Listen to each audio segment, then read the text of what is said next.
A forensic psychologist resumed his testimony today about the Parkland school shooter's symptoms of sociopathy. As reporter Christina Vasquez shows us, the psychologist argues Nikolas Cruz never had the ability to control his behavior, even when he wanted to. I want to really talk about executive functioning. Executive function, the ability to create a plan, set goals, and execute them. Impairments to this, a defense witness had said, was a hallmark of fetal alcohol spectrum disorder, a reason for the jury to consider life. She was on the stairway? I shot her. She was crawling. I shot her in the back. Okay, and how come? I told you I wanted to kill as many people as I could. The state landing blow after blow on that defense diagnosis in its rebuttal case today. If someone thinks about killing people for over 6 months, if not longer, is that an impulsive act?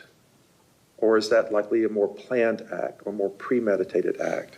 Did my own research. Yeah, tell me what research you did. I looked up on Wikipedia. I studied mass murderers and how they did it. Like their plans and what they got and what they used. Who an expert witness who told jurors in evaluating the Parkland shooter. Why are you wearing your JRTC polo shirt?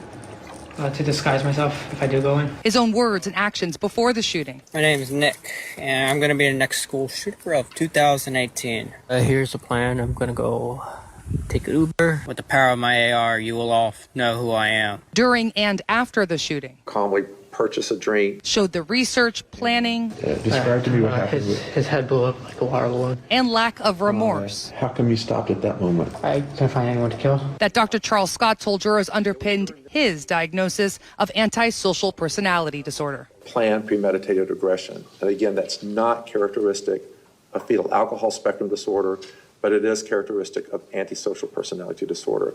And there you see, again, with the state seeking this death verdict, leveraging its rebuttal with this witness to also remind jurors of its case in chief and some of the grisly facts of the 17-count capital case. The defense seeking a verdict of life from these jurors. They leveraged cross-examination of that state rebuttal witness to remind jurors of some of the learning impairments that the defense experts during its case had told jurors were the result of brain damage their client faced because of prenatal alcohol exposure.